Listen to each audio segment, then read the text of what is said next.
امریکہ کی طرف سے F-35 Lightning 2 5th generation stealth fighter jets کی فروخت کی پیشکش نے بھارت کو ایک عجیب مشکل اور مخمصے میں ڈال دیا ہے۔ بھارت جسے اس وقت پاکستان اور چین کا مقابلہ کرنے کے لیے فوری طور پر ایک 5th generation stealth fighter jet کی ضرورت ہے، امریکی پیشکش کے بعد ایک مشکل صورتحال سے دوچار ہے۔ بظاہر F-35 کی پیشکش بھارت کی ایک بڑی اسٹریٹجک کامیابی ہے، لیکن F-35 جیسے جدید ترین 5th generation stealth fighter jet کا مہنگا پرائس ٹیگ اور انتہائی مہنگی مینٹیننس اور پھر بھارتی فضائیہ کی اہلیت، یہ وہ سب سوالات ہیں جن کے حوالے سے ابھی کوئی واضح جواب موجود نہیں ہے۔ دوسری طرف بھارت کی اپوزیشن جماعتیں اب تک رافیل طیاروں کی مہنگی ڈیل کے حوالے سے مودی سرکار کو رگیدتی چلی آ رہی ہیں۔ بھارتی اپوزیشن جماعتوں کے لیے مہنگے ترین F-35 طیاروں کا معاملہ کسی طور قابل قبول نہیں ہے۔ دوسری طرف بھارت اپنی ڈیفنس پروکیورمنٹ کے حوالے سے مشکل اور پیچیدہ ترین طریقہ کار اپنائے جانے کے بدولت دنیا بھر میں بدنام بھی ہو چکا ہے، اور یہی وہ طویل یا پیچیدہ طریقہ کار ہے جس کی بدولت بھارتی ایئر فورس کے ساتھ ساتھ دیگر مسلح افواج بھی مشکل صورتحال سے دوچار ہیں۔ بعض بھارتی تجزیہ نگاروں کے مطابق ٹرمپ نے مودی کو ساتھ بٹھا کر F-35 طیارے بیچنے کی نہیں بلکہ پھونکنے کی کوشش کی، کیونکہ F-35 دنیا کا سب سے مہنگا جنگی طیارہ ہے جس کی قیمت 80 سے 110 ملین ڈالر تک جا پہنچی ہے، اور کچھ عرصے پہلے تک صدر ٹرمپ کے مشیر ایلان مسک ان طیاروں کو دنیا کا ناکارہ ترین طیارہ قرار دے چکے ہیں۔ اب تو یہ ہے کہ ایلان مسک F-35 کو دنیا کا سب سے مہنگا ترین ڈیفنس پروگرام بھی قرار دینے کے بعد اسے بند کرنے کی بات بھی کر چکے ہیں، اور اب وہی امریکہ اور اس امریکہ کی وہی صدر ڈونلڈ ٹرمپ مودی جی کو یہ طیارے بیچنے چلے ہیں۔ اس وقت امریکہ سمیت دنیا کے کم و بیش 19 ممالک F-35 5th generation stealth fighter jet استعمال کر رہے ہیں۔ F-35 کے حوالے سے امریکہ کے بعد یقینی طور پر اسرائیل کا نام آتا ہے، جس کے لیے F-35 کو خاص طور پر ماڈیفائی کیا گیا ہے، اور کہا جاتا ہے کہ اسرائیل نے ایران کے خلاف حالیہ کارروائیوں میں یہی جنگی طیارے استعمال کیے ہیں۔ امریکہ اور اسرائیل کے ساتھ بیشتر نیٹو ممالک،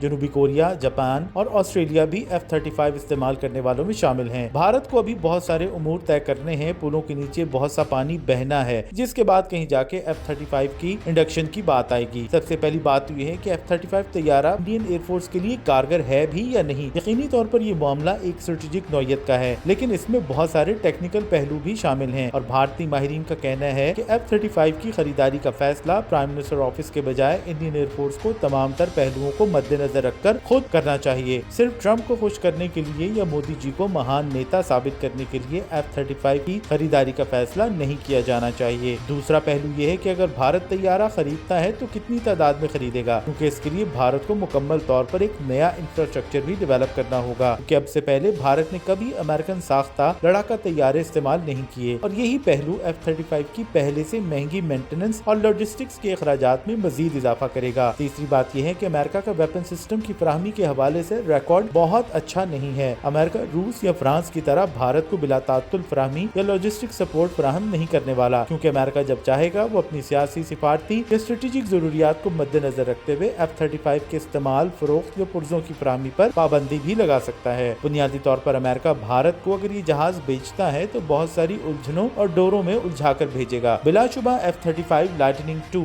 دنیا کا بہترین جدید ترین لڑاکا طیارہ ہے، لیکن یہ بھارت کی بساط سے بہت آگے کی چیز ہے۔ سب سے پہلے تو اس کا پرائس ٹیگ، جو کہ ہم بات کر چکے ہیں کہ 80 سے 110 ملین ڈالر تک ہے، اور بھارتی کرنسی میں 1000 کروڑ روپے فی طیارے سے بھی زیادہ کا بنتا ہے۔ دوسرا، اس کی 1 گھنٹہ کی پرواز پر 36,000 ڈالر یا 30 لاکھ روپے سے زیادہ کا خرچ آتا ہے، جس کے بارے میں لاکہیڈ مارٹن کا کہنا ہے کہ وہ آنے والے وقت میں یا کم از کم سال 2025 میں اس کو 25,000 ڈالر فی گھنٹہ تک لانے کی کوشش کرے گی۔ دوسری طرف انڈین فضائیہ فرانس سے 36 رافیل طیارے تو خرید ہی چکی ہے، جو کہ اپنی 4.5 جنریشن کے حوالے سے بلا شبہ بہترین طیارے ہیں، لیکن یہ طیارے بیک وقت پاکستان اور چین کا مقابلہ نہیں کر سکتے۔ بھارت کو اس وقت پاکستان اور چین کا سامنا کرنے کے لیے یا ٹو فرنٹ وار لڑنے کے لیے زیادہ بڑی تعداد میں طیاروں کی ضرورت ہے، اور F-35 اگر خریدے بھی گئے تو ان کی تعداد 36 سے زیادہ نہیں ہونے والی، اور یہ تعداد بھارتی فضائیہ کی ضرورت پوری نہیں کر سکے گی۔ انڈین ایئر فورس اس وقت 7 مختلف اقسام کے لڑاکا طیارے استعمال کر رہی ہے، جس کا مطلب ہے کہ اس کے پاس 7 مختلف نوعیت کی سروسنگ یا پارٹس مینٹیننس اور اوور ہالنگ کا بندوبست موجود ہے۔ 7 مختلف جہازوں کے لیے 7 اقسام کے پائلٹس کی ٹریننگ کا بھی الگ الگ انتظام کرنا پڑتا ہے، اور اگر F-35 خریدا جاتا ہے تو بھارتی ایئر فورس کے انجینئرنگ یونٹ پر بہت زیادہ دباؤ بڑھے گا، اور انڈین ایئر فورس کا بجٹ نہ صرف آپریشنل بلکہ فائنینشیل لحاظ سے بھی شدید دباؤ کا شکار ہوگا۔ بھارت کی حکومت اپنے ڈیفنس حکمت عملی کے تحت انڈین ایئر فورس کے لیے 42 فائٹر اسکواڈرنز کی منظوری دے چکی ہے، لیکن اس وقت بھارت کے پاس 29 سے